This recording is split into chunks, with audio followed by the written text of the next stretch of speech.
Salam, hormatly gyzykly kanalyň agzalary we mehmanlary. Gowmusyňyz? Gyzykly kanala hoş geldiňiz. Adyndan belli bolşaly, bu kanal sizi gyzykly we peýdaly maglumatlar, faktlar we wakalar bilen tanışdyrýan kanaldyr. Şu kanalda goýulan videolara tomaşa etmek bilen wagtyňyzy gyzykly we peýdaly geçirersiňiz diýip uly umyt edýär. Kanaldaky maglumatlara peýdaly diýmegimin bir sebäbi de bu berilen maglumatlaryň ygtybarly çeşmelerden toplanmagydyr. Ilki bilen şu günkü mawzuga geçmezden öň men siziň ähliňizi şu kanala agza bolmagyňyzy, like basmagyňyzy we başardygyňyzdan bir sany tesbir etmeňizi uly haýyş edip soraýaryn. Onda näme? Agza bolup like-ňyzy basan bolsaňyz, geliňinni şu günkü videomyza başlaýyn.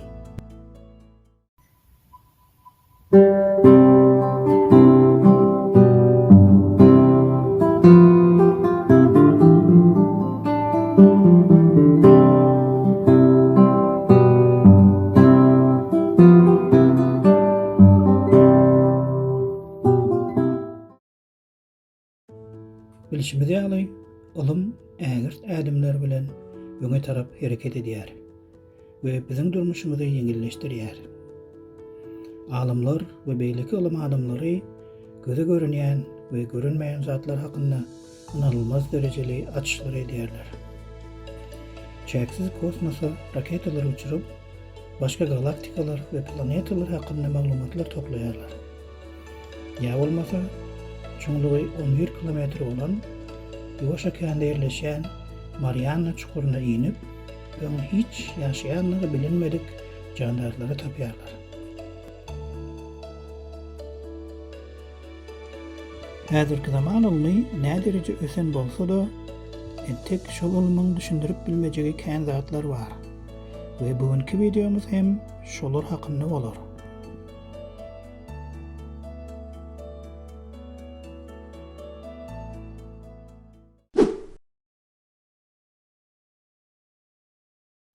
Älemiň yaradylşy. Alimlaryň aýtmagyna görä, ak maýanyň ýoly ady bilen tanylýan galaktikada takminan 100 milliarddan 500 milliarda çenli ýyldyzlaryň bardygy çaklanylýar. 1927-nji ýyla çenli alimlaryň köpüsi älemiň fizikanyň kanunlaryna görä elmydama bir bütöwi üýtgemedik zat hökmünde bar bolandygyna onandylar.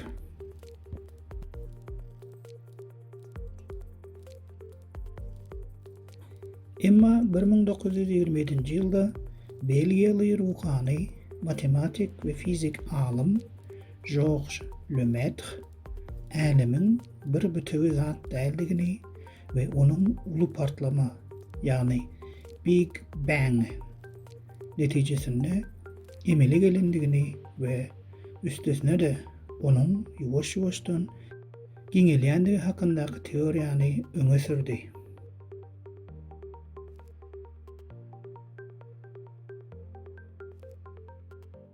Lemaitre şol teoriýasyny 1929-njy ýylda Amerikan astronom alymy Edwin Hubble ilmi gözlegi işleri netijesinde tasdiklady. Ýöne ol teoretik tasdiklamady we onuň subut edilji ilmi tasdiklamasy ýok. Käbir alimler Lemaitre bu teoriýasyny ret etdiler we Britan alymy Janab Fred Hoyle 1950-nji ýylda Lemaitre teoriýasyna uly partlama teoriýasy diýip tanqidlaýjy ad takdy. Şu günkü güne çenli ol teoriýa inanýan we inanmaýan alimlaryň sany deň derejede diýip bileriz. Sebäbi ol teoriýa entegem çaklama hökmünde kabul edilýär. Netijede älemiň yaradylşy hakynda hiç hili subut edilen ilmi fakt ýok we alimler entegem ol hadisany dolu ynam bilen düşündirip bilenoklar.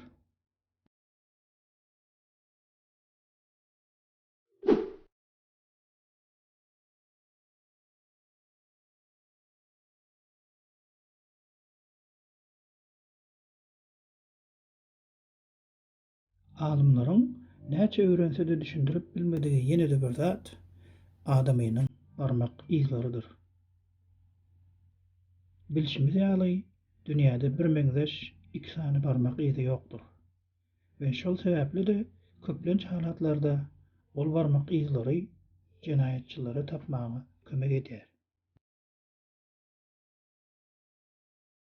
Alymlar näme üçin barmak izlarynyň beýle üýtgeşik bir-birine meňzemeýän gurulşynyň bardygyny we esasanam näme niýet bilen adamynyň barmak izlarynyň şeýle yaradylandygyny tapyp bilenoklar. Bilişimiz ýaly aýak ýüremek, bökmek, ylgamak, ýagny hereket etmek üçin yaradylan. Ýa-da el tutmak, götermek we şoňa benzeşler üçin. Ýöne barmak izlarynyň näme niýet bilen şeýle yaradylandygyny genetik alymlar entegem gözleýärler.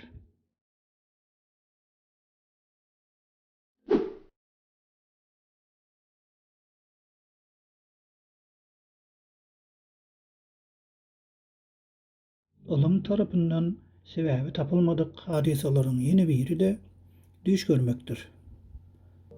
Ilym adamlary düş görmegiň nähili işleýändigini ýyllar boýy gözleýärler. Ýöne anyk we takyk bir subutnama hinizem tapylmady.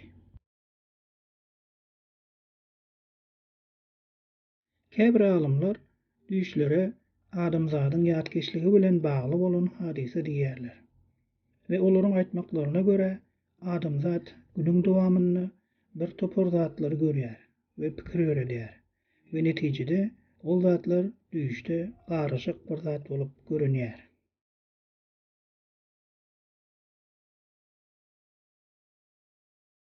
Somnologlar, ýagny adamyň okusyny öwrenýän adamlar we alymlar ýokarda aýdylan teoriýany kän bir tasdiklamaýarlar. Ve şu wagta çenli biziň näme üçin düş görýändigimiz we düşümizde fantastika kinolaryna nakyýaly uçup ýa-da inanylmajak zatlaryň bolmagyny ilym entek düşündirip bilenok.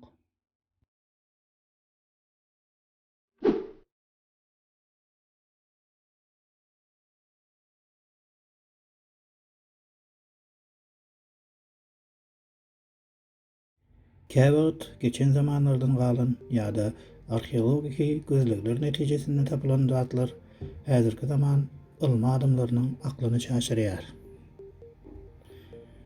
Biziň ilmiň we tehnologiýanyň has öňe giden döwri hesaplaýan döwrümizdäki enjamlaryň hiç birisi de o zatlary dogry görnüşde barlap bilmeýärler.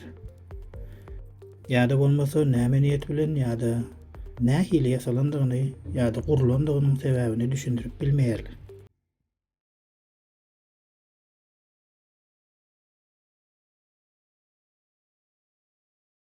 Şeýle artefaktlaryň biri de 1960-njy ýylda Germaniýada tapylan 9-njy we 10-njy asyrlara degişli bolan Vikingleriň Ulfbert kılıçlarydyr.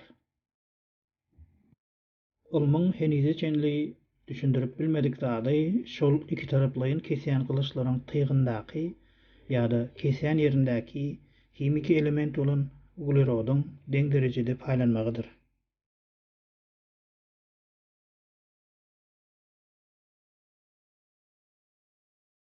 Gadymy döwürlerden başlap kılıçlaryň berk bolmagy üçin dürli hili materiallary, himik elementleri garşdyrypdyrlar. Ol döwürlerde polat kılıçlar demir bilen uglerody garşdyrylyp ýasalypdyr. Şonu ýasaýan wagtym eger köp uglerod goşsaň, kılıç gowşak bolup döwülýär eken. We gaty az goşsaň bolsa, kılıç bükülip galýar eken.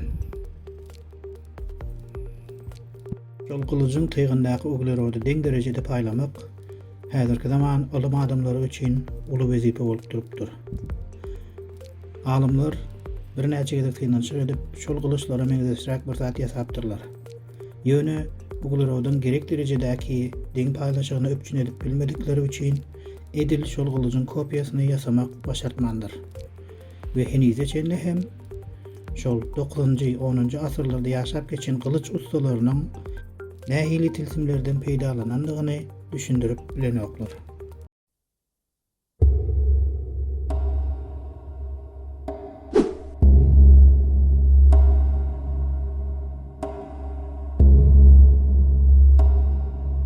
Beýleki gyljyň eretiligi hem onuň ululugydyr. Özüniň ummasyz ulu bolmagy bilen aklaňy çaşyrýan Norimitsu Odachi gylyjy Ýaponiýada bir ibadathanada saklanýandyr. Gylyjyň uzunlygy 377 cm, ýagny tas 4 metr uzunlukly we agramy da 14,5 kilogramdyr.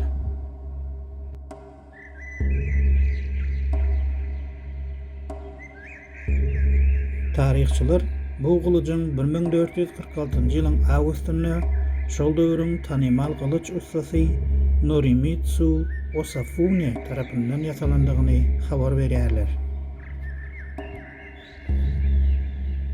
Odachi gylyçlarynyň bir näçe görnüşi bolup, olar her türlü ululuklardadyr. Ýöne şol ulu gylyjyň näme sebäp bilen ýasalandygyny bilmek ulama adamlaryny we tarihçilary gaty gyzyklandyrdy.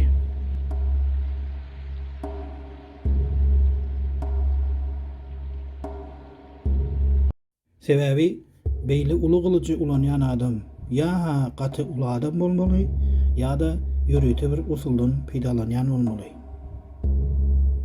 Tarihçiler şol döwürlerde ýaşap geçen Ýapon samuraýlarynyň has aýratyn ulu adamlar bolandygy hakynda hiç hili maglumat tapmadylar.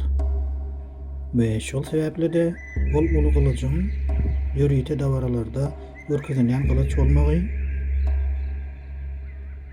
ýa bolmasa ibadathanlarda sergi hökmünde asylmagy mümkin bolup biler diýip çaklaýarlar. Emma olaryň ikisi de çaklama we ilm bu gylyjyň ýasalmagynyň asyl sebäbini şu wagtda çenlik düşündirip bilenok.